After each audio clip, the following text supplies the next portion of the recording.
Now, if you're eating your breakfast, I apologise for the thing I'm about to say. Raw sewage was discharged into England's rivers nearly 375,000 times by water companies last year. That's not a good statistic, is it? The government says this is unacceptable and they're promising a 40% reduction in those discharges, also a horrible word, by 2040. Zoe Conway has been speaking to citizen scientists who are taking samples from the waterways near their homes to find out just how much sewage and other chemicals are in the water. This is what an area of outstanding natural beauty looks like. Chichester Harbour, a playground for the people who live here. They might love being on the water, but many worry about what could be in it. Paul Sardar would happily float for hours in his kayak. He calls himself a citizen scientist. He's so concerned about sewage pollution, he's taking water samples to be tested. The harbours, we love them. We spend lots of time in there on a weekly basis, and we love them for the scenery, the wildlife. What we find difficult is that the creatures that live in this harbour are being harmed by the pollution that goes into it. I find it upsetting when we're out and we see condoms, toilet paper and excrement floating in the sea. This community is now taking matters into their own hands. They're part of a growing movement of people across the country who've lost faith in the Environment Agency's ability to protect England's waterways. They've organised a mass testing of the water.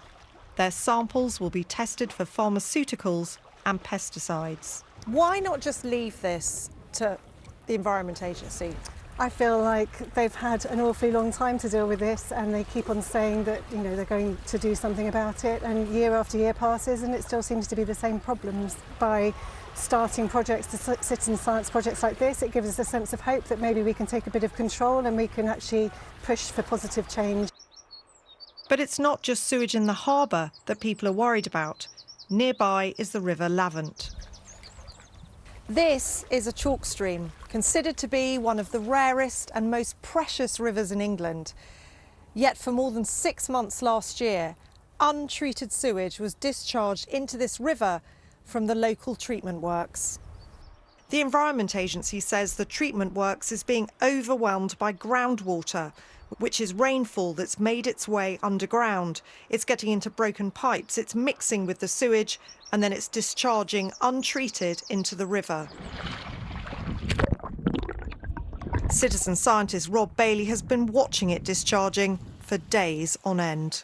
I was sad, actually. The heart drops, doesn't it, when one sees that sort of thing. And one starts to realise the negative impact it's having on the environment. This is one of the many chalk streams that we have in this area, which should be just thriving with life. But this marine biologist says it's not thriving. Can you explain what that white grey stuff is? So that is a film of bacteria. So they're feeding off the organic matter, the faeces that's coming out of that sewage treatment plant. And it smothers the plant life as well. But there's loads of other chemicals coming out there. It will be our shampoos, our shower gels, our washing up liquids.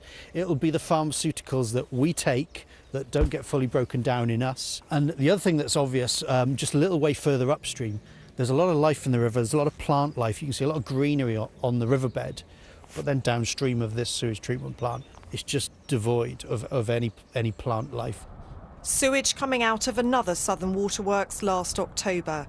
The company insists most of the release was rainwater. Last year they were fined a record £90 million for what the judge called a shocking and wholesale disregard for the environment. Southern Water says, "We know that we need to do more to deliver the environmental improvements our customers expect, and we're spending £2 billion across our network to make these changes as quickly as possible. We're working closely with the Environment Agency." It's not just the grown-ups that want action. Ruthie is so upset, she wrote to Southern Water to complain.